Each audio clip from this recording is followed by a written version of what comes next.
Good evening, and welcome to Chrononauts, a science fiction literature history podcast. I'm Nate, and I'm joined by my co-hosts Gretchen and JM, and this month we are taking a look at the apocalypse. Take a listen to our first segment for Amato Nervo's The Last War, and in this segment we'll be taking a look at S. Belsky's Under the Comet from 1910. S. Belsky is the pseudonym of Semyon Savchenko, and like some of these other obscure authors from the Russophone world, the website fantlab.ru is the most complete biographical portrait of their lives. And according to FantLab, quote, information about his life is rather scarce, and the sources have major discrepancies with one another. So, off to a good start. He's cited as being born sometime in 1873 in the village of Vozdvizhenskaya, a small village in the south of Russia, about 120 miles from the Black Sea and maybe 300 or so miles from the Georgian border. FantLab also notes that the city of Pskov has a street named after him, also claiming him as a native. Pskov is on the other side of Russia, about 30 miles away from the Estonian border and maybe 200 miles from the Gulf of Finland. Complicating things, his surname, Savchenko, is Ukrainian, and while Pskov is the closer of the two locations to Ukraine, it's not very close at all. So who knows? And at this point, it's probably really anyone's best guess without really digging into archival research. His origins aside, he was a journalist involved in publishing from 1895 to 1917, employed at the long-running Moscow Journal, which was established in 1756 and also stopped publishing in 1917.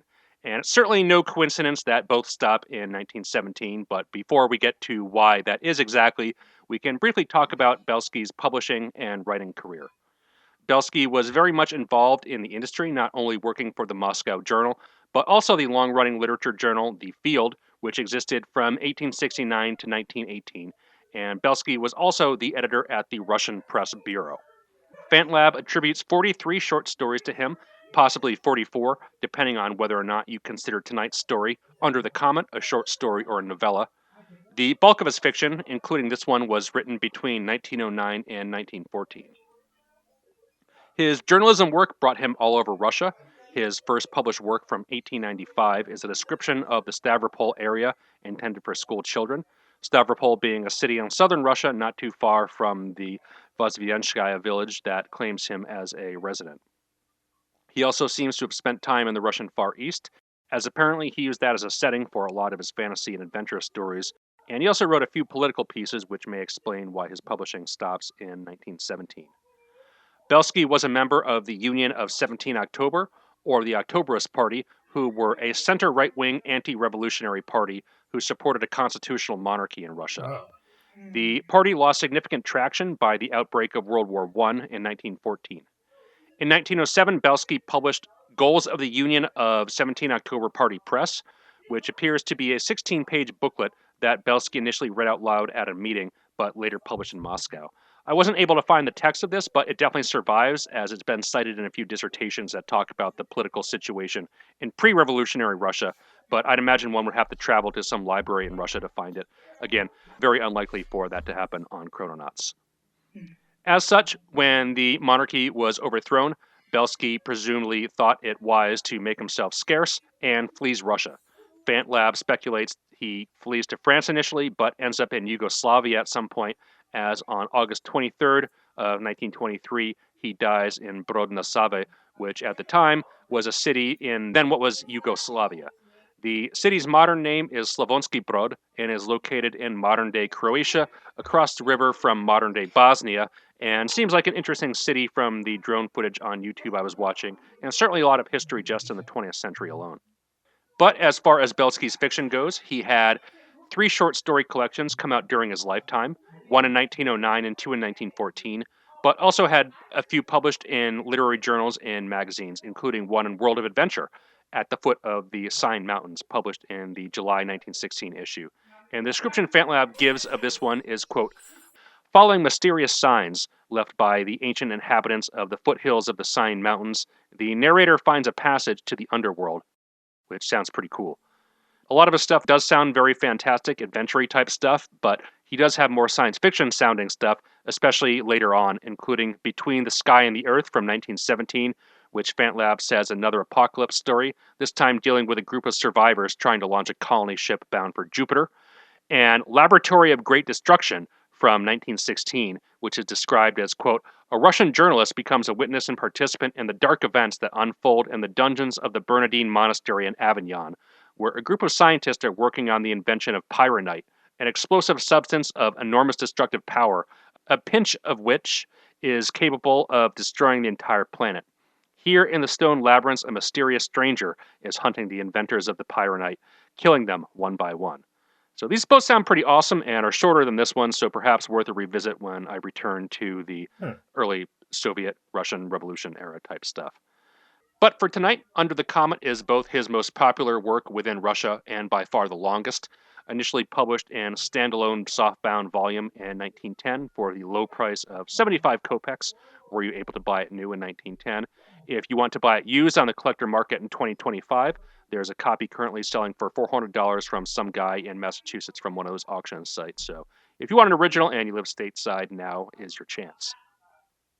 This was published in St. Petersburg and unfortunately does not credit the illustrator aside from the initials TXN, written in the Latin alphabet perhaps. The TX letters could also be Cyrillic, as the letter in Cyrillic that's often transliterated as KH in English is written as a letter that looks like X in Russia. So who knows if it's a mix of Cyrillic and Latin or Latin. But I wish I could find this person's work, though, as I absolutely love the graphic design and illustrations on this, which are part of the translation that we posted on the blog spot. And we've also linked to a place where you can find a scan of the original PDF, and even if you don't know any Russian, it's pretty cool to flip through. The book runs for 125 printed pages and is written in pre-reform Russian, which is, of course, modernized in the numerous modern reprintings of which there are several, including a bunch from last year. Looking around, I can see at least 7 distinct modern editions, both in standalone republications and it being included in larger anthologies of Belsky stuff and stuff from the periods. So it's definitely out there in the Russian-speaking world and on the internet. So yeah, I spent a lot of time thinking about this one and going through it, translating it. What do you guys think of this one? There's definitely a lot here, for sure. Yeah. This one's really interesting. I kind of liked it. I mean, it's not... Definitely got some weird issues, but I don't know. It was very imaginative, and there was some really cool imagery. It was kind of funny because the story didn't really hang together. Like, the first part is completely different than the rest of it. And then the rest is just going back and explaining how the disaster happened. And I kind of thought we were going to concentrate on these people after the disaster. And we just kind of... He just kind of drops all that and just goes into, okay, this is how it all happened, and this is the society of the old world that just got swept away. And at first I was like, well, is he going to come back to that? And I kind of realized, oh, he's probably not going to come back to that. But I don't know. Yeah. The society was pretty interesting. It reminded me of some of the older things we'd done on the podcast, like The Mummy or even Starside. It got that weird in a couple of parts.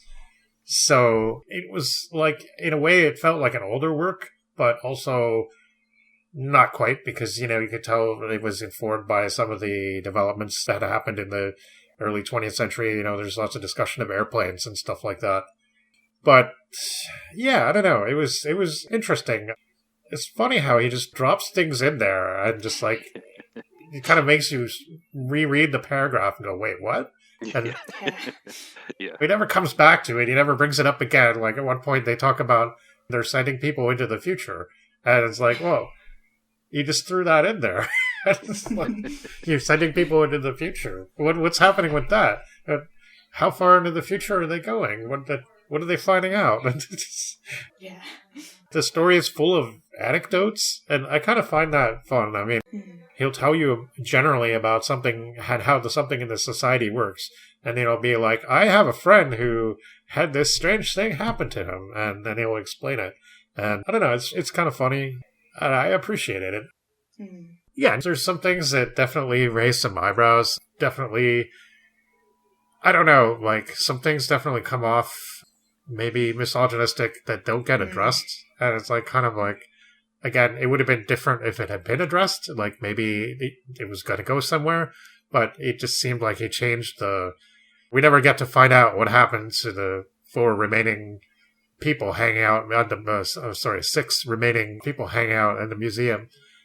And what they're going to do, I guess it doesn't matter. I guess he's more interested in exploring the fall of the decadent world, which is done in a way that's definitely not, this is the fall of the bourgeoisie. It's definitely a lot more conservative feeling. Like, it doesn't feel like this is a communist work at all. No. And I don't know. So it is interesting. Definitely different than the other recent Russian stuff that we've done, too. In that sense, because a lot of that felt like there was more than a hint of Soviet propaganda in some of those works. And not so here, that's for sure. So, no, definitely not. Yeah. Yeah. I do think, like you were saying, Jam, I agree with, there are really interesting pieces of imagery here and some really interesting ideas. I was also very upset, though, that they didn't return to the initial scene. It does feel like it was giving the audience sort of this interesting hook so that you would keep reading, and then, like you were saying, he didn't really care much about that and just wanted to talk to you about the society before that happened. Because I just think it is very odd to contrast that first bit with the end where it's like, oh, that didn't really matter then. Like, none of that whole conflict we set up mattered. But yeah, I definitely agree with you, too, about the misogynistic bend to especially that first part. Yeah. And also getting into some parts of the society that we see beforehand. Yeah, it's different. It's funny to read this side by side with The Last War, because The Last War, as we were saying, was very concise, and it has a very clear... The message may be hard to parse, depending on whether he's being sarcastic or not, but at least you know the topic he's going for. Where this one feels like the author has multiple things he's trying to address and is throwing them all out, which makes it feel a lot less directed. Yeah, it is very unfocused at times, and I had the exact same feeling when I was first reading this. I was like, oh, this is going to be a tight character drama, and you just don't get that at all. The characters you get in the later chapters are just kind of like weird sketches. And it does feel like randomly thrown in along with the just off-the-wall future tech that is everywhere in this city. Yeah, it's really angry, too. It's like, it feels like he really hates stuff. Yeah. He really cuts in with it. Yeah. He's very bitter. It's a very bitter work. Yeah. Yeah. It's not like The Last War, it's like, I don't know if he's being sarcastic or not. Here you know. It's very venomous. Yeah, much more so than something like Erawan, which felt really mild in its critiques. This definitely goes for the jugular pretty much all times. And because he was from like a center-right party, it does feel like it borders on conservative polemic at times, which does have echoes of, modern conservative polemics, which I always think is fascinating to see how sometimes these political writings, whether they be right-wing or left-wing, don't differ that much from... We don't know if it's a man or a woman anymore. We don't know that anymore. What's a man? Yeah, exactly. Yeah. Sorry, that's the part that I was like, oh, okay. No, I mean, it's the exact same critiques of socialism and communism that, again, you would see from a conservative political commentator today. And it does get very sexist in places, and we'll definitely talk about that when we do the summary. But there are some amazing images in here that are some of the best things that we've covered in this episode, but it's, again, incredibly unfocused, and it just feels like a weird pastiche of the social commentary and future tech. And it does feel like some science fiction, and this has always been commented on, does have a danger of falling into, like, being some kind of polemic, and he's kind of attacking everything about society that he doesn't like, which is a lot. And this is the way he sees things are going, and the first chapter is all desolate, and it's like after the fallout, everything is destroyed, and it's very bleak and desolate, and you don't quite get the sense of what he's going to come down hard on, and so he brings you back and shows you exactly what's wrong, and he'll go into all kinds of minute detail about it, and I think that's like, it was interesting, but I mean, talking about the readability kind of thing that we were breaking up last time, and how much I would probably not give this more than like a 6.5 or something, just because it's like, I don't know. I mean, it doesn't really hold together as a story. In terms of those sci-fi polemics, it's not the least interesting that we've come across, I don't think. It's definitely imaginative enough, and yeah, like we've all been saying, there's really cool imagery in it, and if you want to read something that's kind of far out, I guess, and like gets really weird with this precursor to the apocalypse and the society and everything. And he's attacking everything from Esperanto to cats.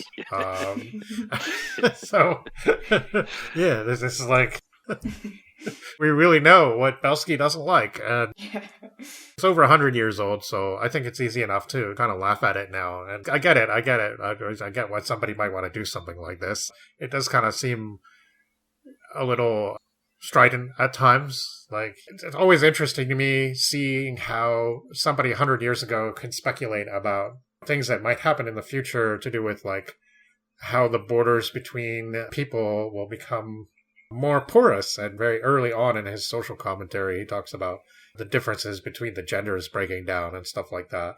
And he's like, at first I'm like, well, that's kind of interesting. You know, it's cool that it's like, as at first I wasn't sure if he was going to be like, well, the old world was really awesome before it got destroyed.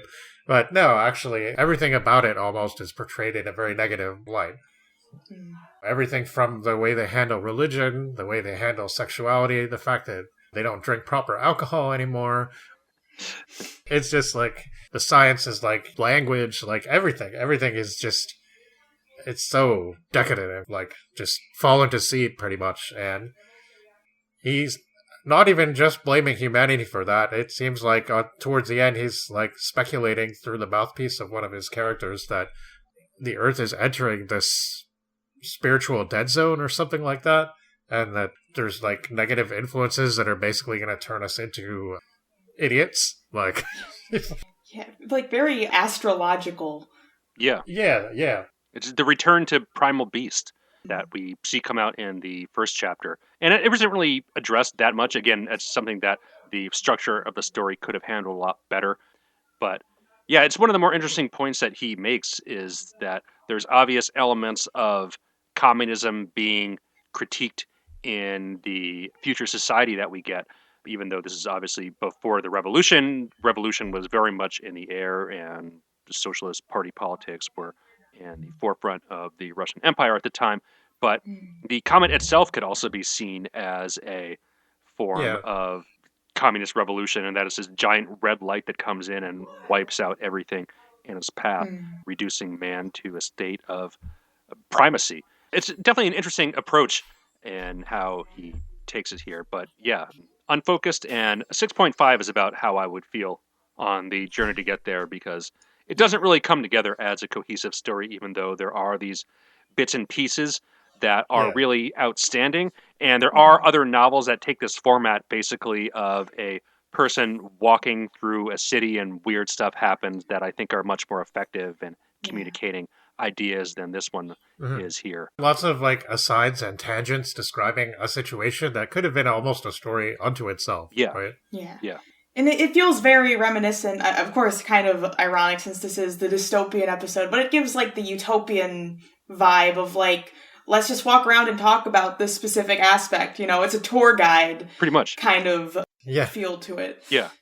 Yeah, it definitely has a lot in common with stuff like Erewhon, but is fortunately way, way shorter. And again, is much harsher in its social critique, even though it does come from sometimes an uncomfortable place of sexist conservatism. A bit of racism creeps in too, unfortunately. Oh, yeah. So at the end of the day, I'm actually quite happy that I thought I knew what this story was going to be. I thought reading the first chapter, I'm like, oh, you know, it's going to be about how this tiny community of survivors basically either descends into madness and spend a whole bunch of pages fighting, or somehow they manage to figure out a solution or something like that. And it's totally not any of that. And I guess I'm kind of glad it turned out to be less predictable that way. I kind of thought, oh yeah, you know, I know what this is going to be, right? And no, it's a description of another messed up future society and how it came to its end, which is like the coming natural disaster is much needed, I think, in Belsky's point of view. So, yeah, I don't know. It's kind of cool. I'm glad we did this one too, but I'm not sure everybody would want to read it necessarily, because it is certainly a lot longer than something like the Nervo. And if you expect your stories to be neat and tidy and wrap up properly and go somewhere, you're definitely going to be disappointed by this. There's certainly no plot. There's like a million cool anecdotes stuffed in, each of which could have made its own cool little vignette or something like that. I don't know. I kind of liked it. It's definitely an interesting work. Yeah, certainly want to check out if you're interested in the history of these kind of ideas and its place in Russian science fiction. Yeah. So I guess before we get into the summary, I just want to point out that the original printing and subsequent reprintings that I was able to find in modernized Russian all have a lot of typos in them, and a lot of stuff is just inconsistent with how it's written in the novelette, novella, short story, whatever we're calling this. Yeah, I didn't make any attempt to correct any of that stuff, so when Belsky's figures are inaccurate and don't add up, I'm going to point it out in the summary, but I left it as is in the text. So if you do decide to read this and check that out, just keep that in mind when you're reading that. There's a lot of typos in the original.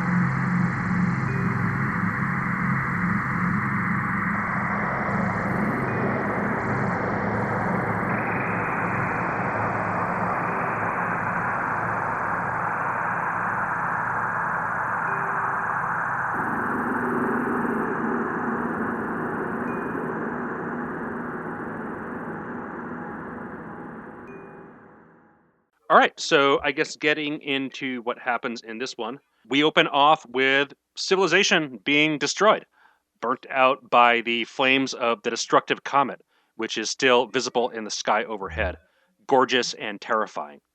The narrator tells us that, quote, the Oldet Peak looks like a giant who, bending his knees and bowing his head, carefully examines something in the ruins of Heliopolis, which is the cover of the original printing of the book and replicated as the first illustration that appears before chapter 1 opens, which is this giant man bent over in a position of supplication, hands seemingly in prayer, his back hunched up in a position that looks like a mountain peak, with the hair on his head looks like a patch of trees or vegetation, and in front of him is what looks like some sort of incense burner.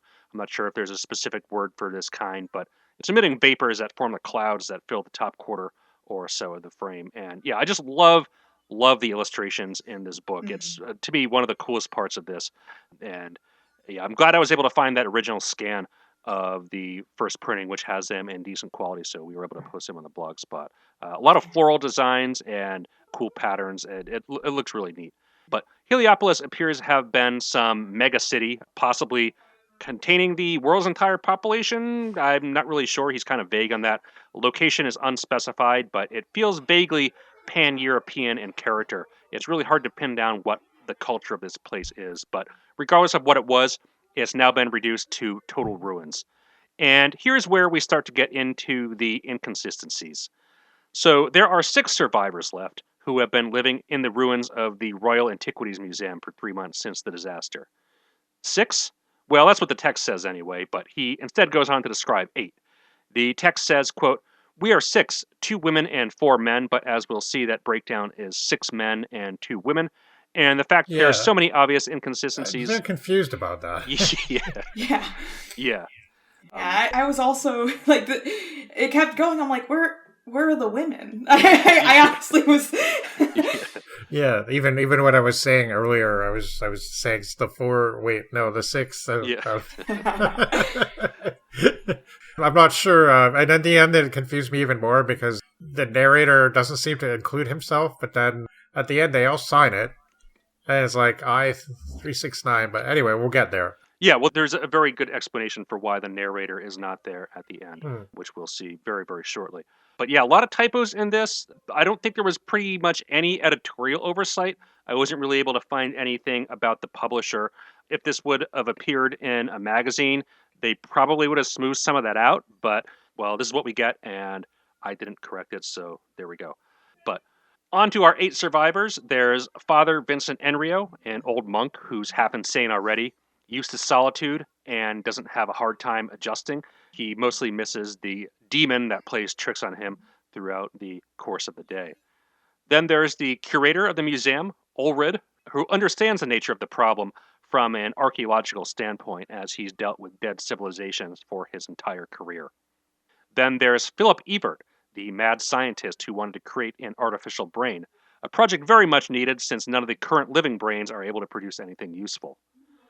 And then there's a man who spent decades in prison for murder, even though he, of course, insists that it's self-defense. He has no known name and instead calls himself number 369. King Meredith the 16th also survives, a simple but kind monarch, certainly nothing like the heroic depictions of him, which, as we'll see in a bit, is a common theme for the public figures in Heliopolis. And the last of the men is Enrio Vittorino, our narrator, a newspaperman whose snarky and cutting comments, including feuds with other newspapermen, will be with us for the entirety of the story. The 2 women are the virgin Susanna and the prostitute Eloisa, or Elsa, which is pretty much the exact representation of what is commonly called the Madonna whore complex. This apparently comes from Freud, but he doesn't use those exact terms. And I tried to find the source of the Freud quote, and it appears to be an amalgamation and simplification of concepts introduced in 3 essays on the theory of sexuality, the first edition from 1905, but apparently it grew from there, and a special type of choice of object made by men from 1910. But it certainly sounds something for Freud anyway, and the fact that these are so close in publication from one another, 1905 and 1910, is just another fascinating coincidence that doing this stuff on the podcast keeps turning up because, yeah, here we have the exact scenario of viewing women as only a virgin or a prostitute. Mm-hmm. Freud, eat your heart out. Yeah. All of the other characters, they get a couple of paragraphs of background. Yeah. Both women described in one paragraph, and it's all about how they look. Yeah. Yeah. I mean, I guess it would have been different, again, if we came back there afterwards, but maybe not. It's strange because the second woman character, the one that everybody's not fighting over, she doesn't get anything. No. Not a thing. Yeah. Barely a mention. We just know she's a prostitute. Yeah. That's it. So, yeah, she has no value and worth other than Yeah. And we'll... Well, what's funny, too, is she's supposed to be the one that's, been genetically enhanced or whatever, or bred to be, especially beautiful or whatever. But I guess this is a time when we're rejecting all that now, so it seems like they're not really... I don't know. She's not being acknowledged, I guess, so... Well, it's also, I think, because the virgin, she's one that could produce children. Right. So I think that's why she's valuable. Yeah. Yeah. Good point, yeah. And that's what the Nameless One tells us, is he's going to be the patriarch of this new race. Yeah. And that's what sets up this conflict here, which, again, when I first was reading this, I was like, all right, this is going to be this tense character drama where we get this, fight over these women, and it's going to explore political and sexual themes, but it ends pretty quickly. Yeah. Most of the men spend a lot of their time arguing and getting in fights, which the women keep out of, even though they're mostly over Susanna the Virgin. And here's where the norms of civilized society collapse, and the beast in man reawakens. So might is right, the strongest survive, etc. And it sounds like it's going to be, again, this setup for a tense character drama. There's already a fair amount of satire, humor, and social commentary. But instead, our narrator, Enrio Vittorino, gets cyanide poisoning, and before his death, reviews the notes left behind, a history of the final days of Earth before the comet. And just like that, the story rug pulls us into this utopian-type scenario where we get a tour of the city with our narrator already deceased, and the things that he's left behind reviewed by one of the other survivors, Ebert, while this, I guess, grotesquely sexist battle over the fight for the future of humanity through the Virgin Susanna takes place in the background. So yeah, I did find this a major disappointment, this particular point here as, I don't know, the first chapter seems like it really was going to be leading and building towards something, but pretty much everything introduced here is dropped from this point forward. So this chapter ends with a balding man flipping through a large amateurly bound book resembling a medieval manuscript or Elizabethan folio in size. And again, another really cool illustration.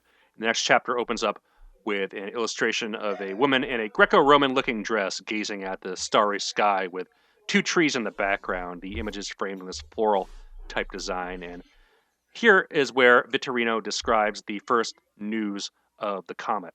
And Vittorino was a newspaper reporter, and in Heliopolis, the press is incredibly corrupt, with bribes and paid stories being the norm.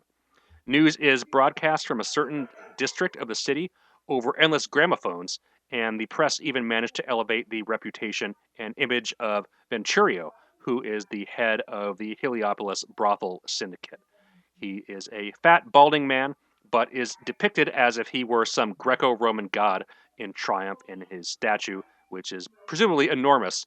And the inclusion of prostitution is used both to directly compare the press themselves with prostitutes, but also to go into some, again, rather sexist commentary in that women of the future did the same jobs as men, and gender differences between the sexes begin to disappear. But much to everybody's delight, Venturio did away with all this social progress by reintroducing feminine beauty through his prostitutes. So, not exactly the best messaging. Yeah, so now it's like this thing that's been created is the direct cause of the need for a very specific class of prostitutes. Like, because I guess desirable women, as he sees it, have all been turned into something else. So we have to make substitutes. It's definitely weird. Yeah. The city, actually, Heliopolis, I mean, I thought it was neat. Like, it actually reminded me a little of the descriptions of the city of Langmore from Fritz Leiber's Sword and Sorcery series. Not in the sense of, like, the technology and the gramophones and stuff, but the fact that there's, like, individual streets set aside for everything, and there's, like, Cheap Street and Whore Street and Cash Street and, like... Right. All these different elements of society, they all kind of segregated in their own little communities, and everything's kind of chaotic in the main, and it's like, Leiber makes it seem more interesting and fun to be there. This kind of feels a little bit like hell, but, Yeah. But interesting, though, the way it reminded me of that. And, there's one of the best Langmar stories, it talks about I can't remember what he calls it, but yeah, it's basically the street of the temples and all the religious sects and stuff like that, all basically on the same square and having to, like, compete with each other and stuff. It's a lot like this. Yeah. It's pretty neat, I thought. Yeah, we get that coming up in a little bit, but yeah, here are the newspaper quarters right next to the red light district, I guess, and yeah, again, some unfortunate sexist commentary here. Yeah. It feels very tedious, but yet familiar commentary on traditional beauty and how the socialists are just ruining it all by taking away the differences between men and women and all that. Again, it feels very modern and old at the same time. Yeah. And also, for a second Orwell reference, I guess, of this night, it does feel very much like 1984 with, like, how women are portrayed when they're the workers. Yeah. Julia at first, before she gets all dolled up for... what's the main character's name in 1984? I'm blanking on it. Winston Smith. Yes, Winston Smith. I couldn't think of it. Yeah, it's been so long since I've read 1984. Yeah, there's a few things that reminded me of 1984, definitely. Yeah, and I guess more relevant to this in particular is Zamyatin's We, which I would like to do on the podcast at some point, but again, it does take similar approaches to a genderless society where those differences between the sexes are. I think that, like, I don't know, we're kind of going into territory that we might want to explore more later, and maybe I'm not really an expert on, but I always kind of got the impression that communist Russia, like, especially with, like, the 50s and onwards, was a real contrast to the United States, especially in terms of equality of genders. And that women were actually, they had often had higher positions in the Soviet Union than they did in the United States at the time. And it seems like there were female Russian scientists of note. Yes. And that they were treated just like, well, like workers, like everybody else, like men, all the men. And I guess, I don't know, I'm sure there was still sexism.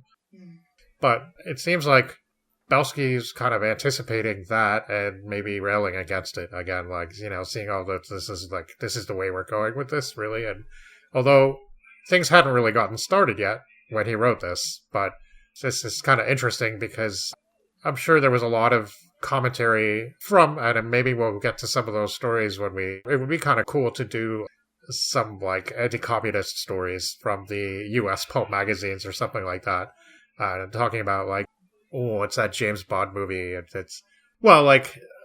think people had this idea for a while of this like really hardcore Russian woman who's like really intimidating, and she's like, she can best any of her male counterparts, and she's like a hardcore communist and stuff like that. And this is obviously the kind of person we should be afraid of, right? And I don't know, it just seems like interesting that this story comes from just before the revolution, really. So I'm guessing Belsky's not really a fan of this. No, he's certainly not. No. Yeah, I mean, that's pretty obvious from the story and his events of his personal life of basically fleeing Russia after the revolution. Yeah, I mean, gender roles certainly were not muted to the extent that he's foreseeing in the Soviet Union even during their peak. But yeah, you do see a lot more Russian women scientists and astronauts and even women serving in the military. There's this great movie that I saw a couple months ago called Wings, which is a fictionalized account, but it's about a woman fighter pilot who served in World War II.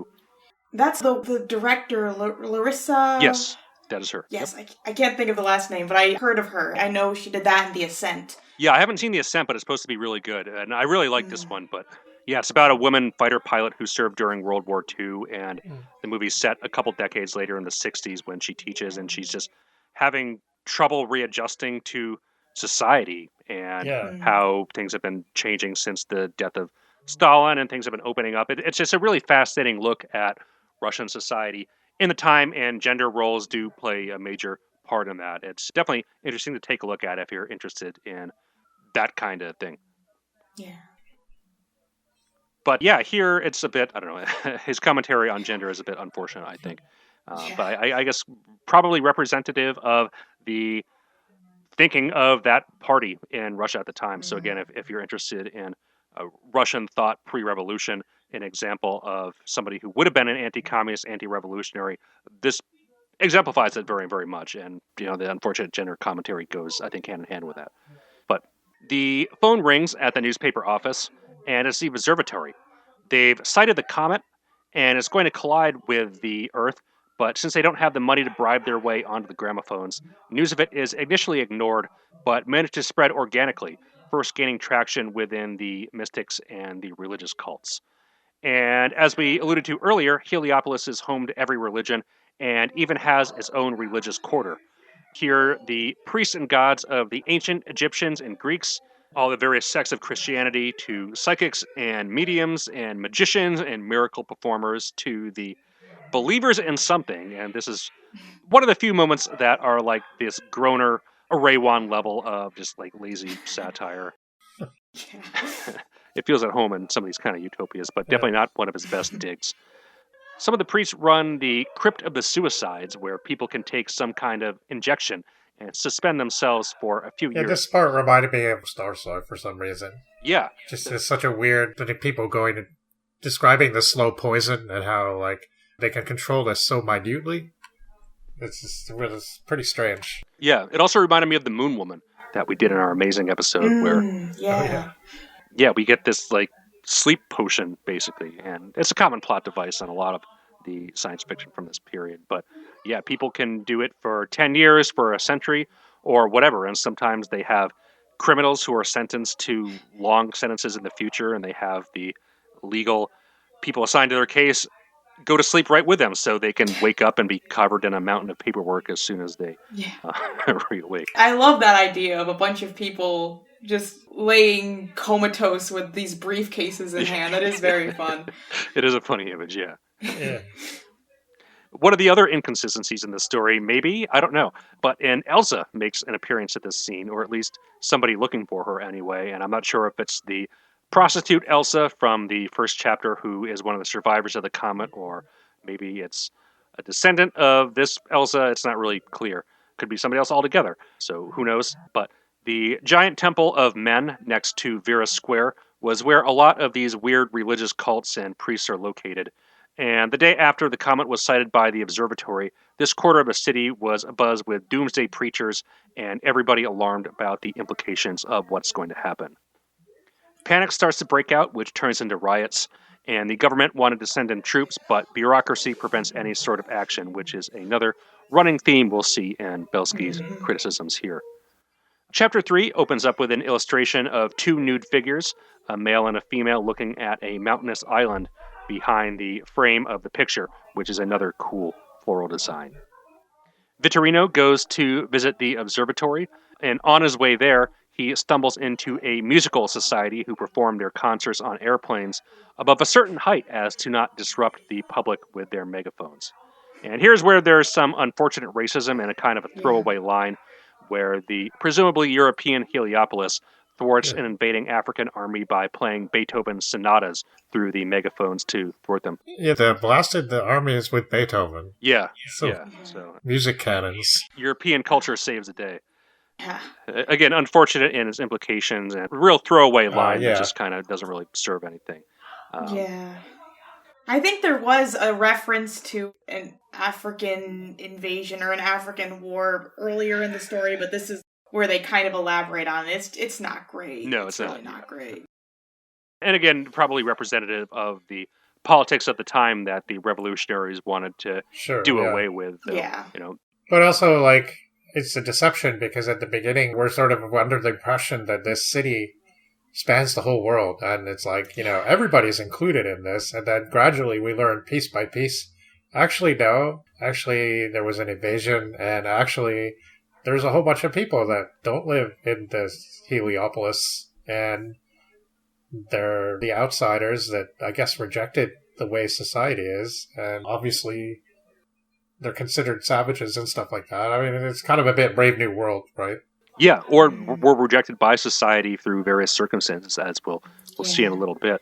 Also, I would like to mention one thing that I did find a little funny is right before this part, the narrator, he's talking about, like, for people who are from the future, who don't know anything about our civilization, here's what this futuristic piece of technology is. Yeah. Also, we used it to project Beethoven's sonatas, which you obviously know. Yeah. Right. And then even at the end of the story, it's even like, this tone of the story is too frivolous or something like that. I just thought that was very funny. Yeah. Well, Beethoven does stand the test of time. I mean, I think a lot of people would be familiar with Moonlight Sonata more than almost any other classical piece out there. So, there's something to be said about the power of Beethoven, who was certainly more recent in Belsky's time than ours. But unfortunate use of Beethoven, perhaps, here. Though I do think it is kind of interesting, the technological terminology he uses, as megaphones didn't really exist as far as like an electronic megaphone back then, or even loudspeakers. It's kind of interesting how the technology that he describes functions similar to what we conceive as modern speakers, but came about a couple years later. So it's interesting with the technology timelines and how it fits into the real world. But the observatory is located about 2 hours by airplane travel outside the city. And between Heliopolis and the observatory is harsh, deserted terrain, with all the civilized people living in Heliopolis and great masses of wild peoples living outside its walls. These people scavenge what they can from the overcultivated lands and peddle in junk, but generally speaking live in absolute squalor, poverty, and misery, and are deliberately kept out of civilized society, where people eat their diet pills and enjoy their intoxicants in the form of laughing bacterium and hypnosis. Upon landing at the observatory, their airplane is immediately overtaken by a mob of these so-called wolfmen, as they're officially called, and Vittorino is able to get them away by throwing out various items at them before they're dispersed by police airplanes and electric whips.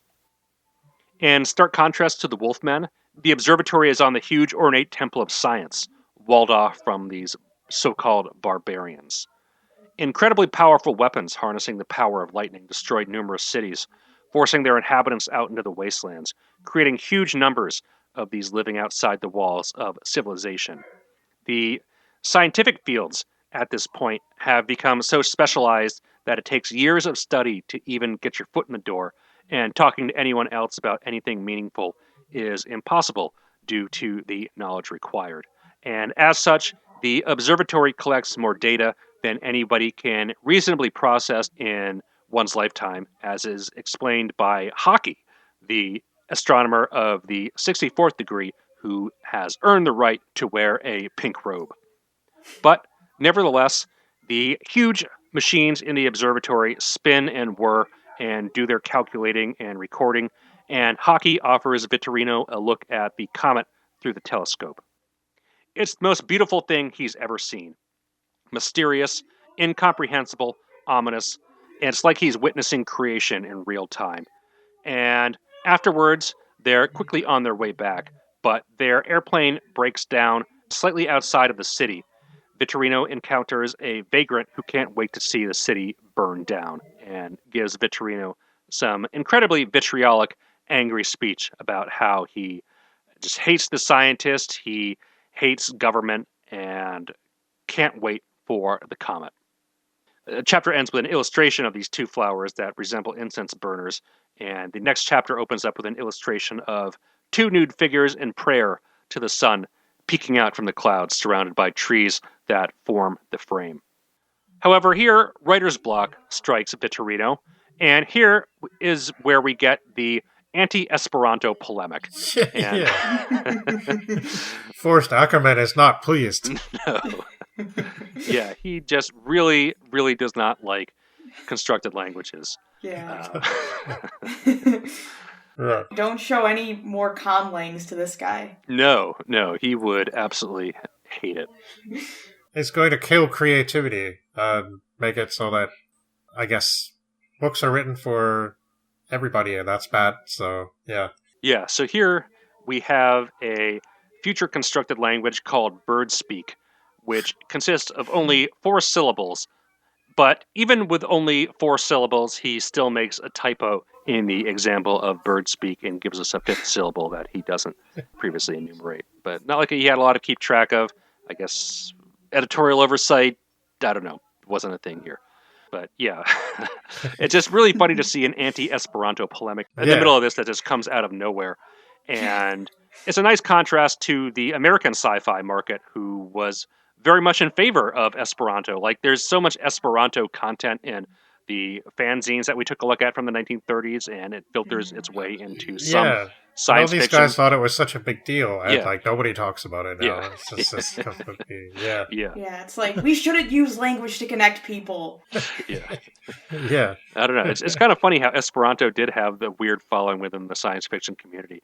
I don't know if you guys have ever seen the movie Incubus with William Shatner, which is an Esperanto language film. Oh, yeah. I've heard about it. I've heard about that. I haven't seen it myself, but I've heard of it. Not good, but it's certainly really, really weird. And yeah.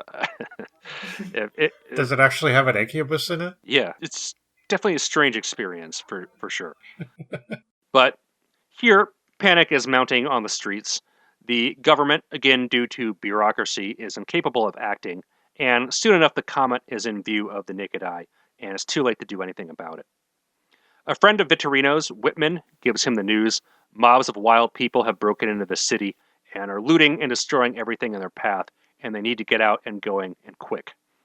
Shop prices are hyperinflating, money is useless, as the government ineffectively tries to halt the panic by downplaying the danger from the comet and holding a carnival, the poster of which Vittorino encloses in the manuscript. Gunshots break out, military warships are seen overhead, the sky turns red, and the heat becomes nearly unbearable. It's truly the end now. Already hundreds, if not thousands, are dead from the panic, and one of the people on the streets Vittorino encounters is the mathematician Anvers, who says this is just part of a larger cycle of the universe, every 40,000 years or so, and good, just let it all burn down. We get another illustration of a floral pattern, a single flower ending the chapter, And the last chapter opens up with an illustration of two birds flying over the sea at night against a starry background. So here, artificial lights are blaring, and music and sounds are blasting from everywhere. And we get another lengthy tangent about how automatons are just everywhere in society, the theater, the government, and many people just can't tell the difference between a real person and one of these automaton robots. And many of these are now wandering around in the red light, whose artificial laughter is eerily horrifying. And this is just such an awesome image in the story. A red light flooding everything in this thick haze, and vague figures are popping out of the mist, and the only thing moving around outside is these horribly laughing robots. It's an incredible, incredible image. One of the best things from this episode. Yeah. I wish there were more moments in the story like this. But soon the automatons are the only thing left outside, as all the organic people are killed by the thousands by the huge fiery stones the comet is ejecting and raining down on the city. Even the warships are fleeing, presumably containing the super rich, but I don't know, to where? Vittorino and Whitman lurch out with the huddled masses of survivors still clinging to their useless possessions from their former life. It soon gets hard to see through the red fog and dust. Vittorino ties a rope between him and Whitman so they don't get separated, but Vittorino fades in and out of consciousness as he crashes to the ground and sees Whitman covered in blood. His rope is cut, and Vittorino is pulled inside a corridor and witnesses a mob of people circling Whitman's body, presumably about to tear him apart.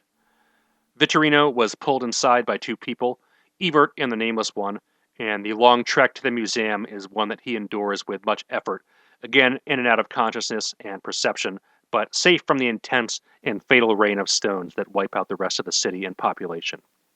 And the manuscript is signed with the last quote, "We confirm that all events are accurately laid out in Enrio Vittorino's notes. By the king, Ebert, the nameless one, who also signs on Susanna's behalf, and Eloisa, or Elza, or whatever her name is. Not signing is the monk. I'm not sure if it's another typo, or Belsky just forgot about him, or if it was a deliberate choice. Yeah. And then we get our final floral illustration, and the last page is taken up by Ulrich the curator, refusing to sign off for the manuscript, stating, quote, "The frivolous tone of the story does not correspond to the importance of the events. I propose destroying all 36 slabs from the museum on which Enrio Vittorino has scrawled the history of our disasters." And that is the end of Under the Comet. Luckily, they didn't destroy all 36 things that we have no story to talk about today. Yeah. Yeah. This and Beethoven survived. Exactly, yeah. Yeah. Yeah. I guess the future generation will be enjoying the Ninth Symphony just as much as we all have. Oh, yeah. No doubt. Yes. Yeah. But yeah, definitely an interesting one. Again, maybe not the best story we've covered tonight, but I think it brings out a lot of interesting ideas. And some of the future stuff that he throws in here is just so off the wall wacky. I didn't really get into a lot of it in the plot summary here, and it's just one of the things you'll just have to take a look at when you read the story. But he really throws in a lot of this crazy tangents that, I feel like the Mummy in places with these automaton machines everywhere that replace society and legal functions and music halls and the whole airplane concerts thing. I love the idea of a hypnosis bar. Yeah. I think that's so fun. Yeah, it is. Yeah, I know. Such a bizarre idea, but it's really good. Yeah, and he frames it still using normal bar terms, like I'll have a bottle of hypnosis, and then you get... And there's a lot of that in here. It's definitely what makes it worth reading, even if it's in the service of social commentary that isn't necessarily, I don't know, it's got that, well, look, it's a downhill slope kind of thing where you get people who are saying things like, well, if we let them do this, where are we going to be in 50 years? Like, there's going to be, like, furries walking around the office. That would suck. Like, it's a slippery slope. It's a slippery slope. You know, you let people love who they want to love. What'll happen next? Yeah. Yeah. Gender will be gone. We'll have to bring back prostitutes to have the human race reproduce. Yeah. Again, Freud, eat your heart out. There was a time when I was almost easily convinced by arguments like that. It's not in the same way that it feels very personal, but it's definitely got its, like, propagandistic, like, this is what I'm trying to demonstrate to you all, kind of haranguingness to it. But there's so much inventive, off-the-wall craziness that I didn't really mind that much. I mean, you talk about it now and really criticize it and say like, oh, it's pointlessly angry about society and the changes that he thinks are coming that are going to be bad, and the rise of Esperanto and the disgusting meows of the cats and all this stuff that he doesn't like. Also, even like when he's at that concert, he's like, this guy turned to me like he thought I liked music. It's like, oh, you don't like music? Yeah, it's just like, I don't know. Yeah, he seems like maybe not a very pleasant person. Doesn't like very much. I don't know. He doesn't seem like he has a lot of joy. No, not really. Even though there's some funny parts in the story, and he talks about, well, it sucks that we've lost real joy. We don't really know how to have fun anymore, because all we have is we hypnotize people into thinking they're drinking alcohol, and we also feed them laughing bacteria, but that's not the same thing. Right. I will admit, when Whitman showed up, my first thought was, he has friends! Yeah. He has a friend! Yeah. Not for very long, though. No. I think it's really interesting to read science fiction like this, though. I mean, there are people out there who they kind of feel like the whole genre is very one-sided, and it's either all one way or all the other way, technophobic or embracing every new technological development, like some of the people that would be, well, I don't know, we kind of covered some of this ground in the Tiptree episode last time, but all these technological oligarchs who are like basically just rushing forward with everything, not really thinking of the consequences and stuff like that. And yeah, I mean, maybe there are certain downhill slopes, but kind of funny seeing all this railing going on way back in the early 1900s. Yeah. Some of the same things are still kind of talked about now, and it's just we can kind of see it still. But it's interesting just seeing the different perspectives that genre can be used for, and not everybody feels the same way about the development of society or technology and so on, and they were this is a perfect way to express your feelings about stuff like that, one way or the other. So I'm kind of glad that I read this, but I'm also glad that I'm sort of beyond the point where I'm going to be taken in by something like this, I guess. Yeah, definitely. Before the episode, Nate had said that this would be more of a story that's interesting to analyze and look at than actually read, and I kind of agree with that. Where it is interesting, I'm happy that I read it. It's giving me the same feeling as, like, Medusa, where it's like, it may not have been the best read, but I still think there's a lot of interesting ideas to think about afterwards and to kind of examine it after the fact. It definitely has its place within certain historical political movements, and it gives you a really interesting portrait of Belsky the man through his writing here. And he was definitely a flawed individual, but sometimes these flawed individuals with strange, outdated ideas are just fascinating to take a look at. And the story really lets you in on the stuff he liked and disliked about Russian society, which is quite numerous. Yeah, definitely. And yeah, there was a bit of that too. We got the discussion, even in chapter 1, about the artificial brain. Yeah.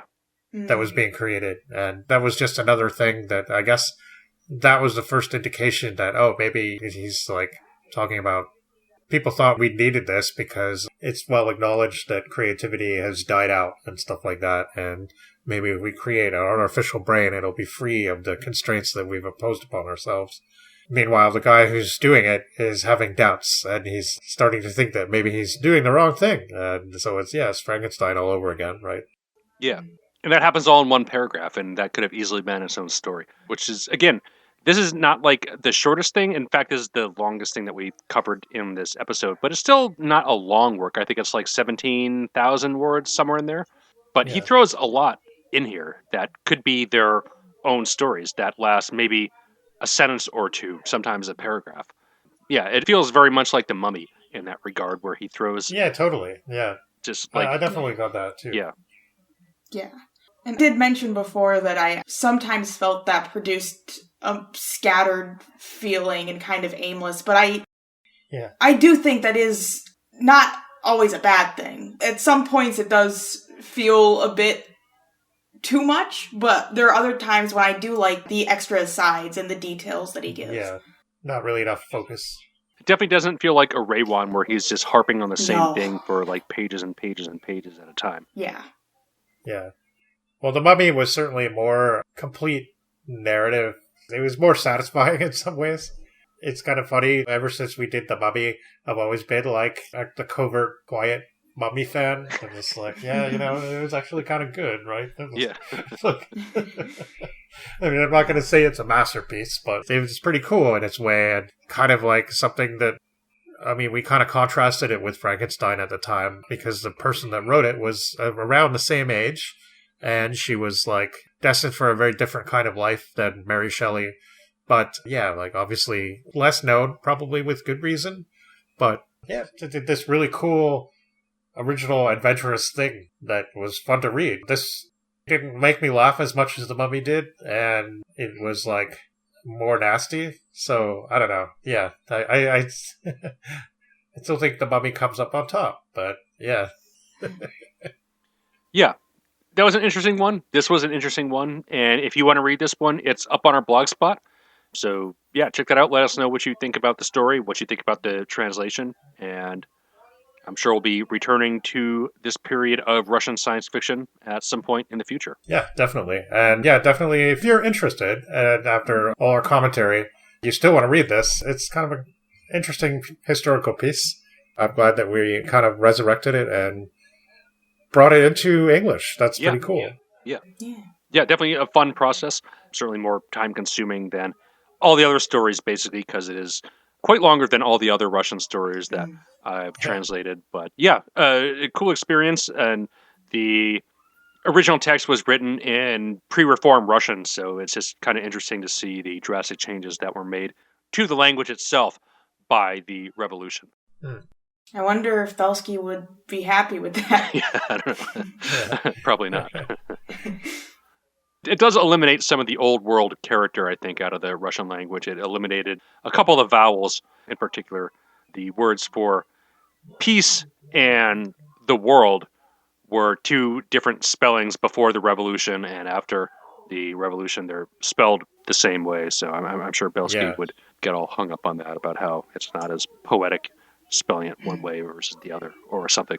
Yeah, well, and we'll definitely be covering some stuff from the 50s and beyond in Russia as well. So that a lot of that stuff's been translated into English, so we can do that, and we won't be facing any copyright strikes or anything like that. Yeah. We just used it.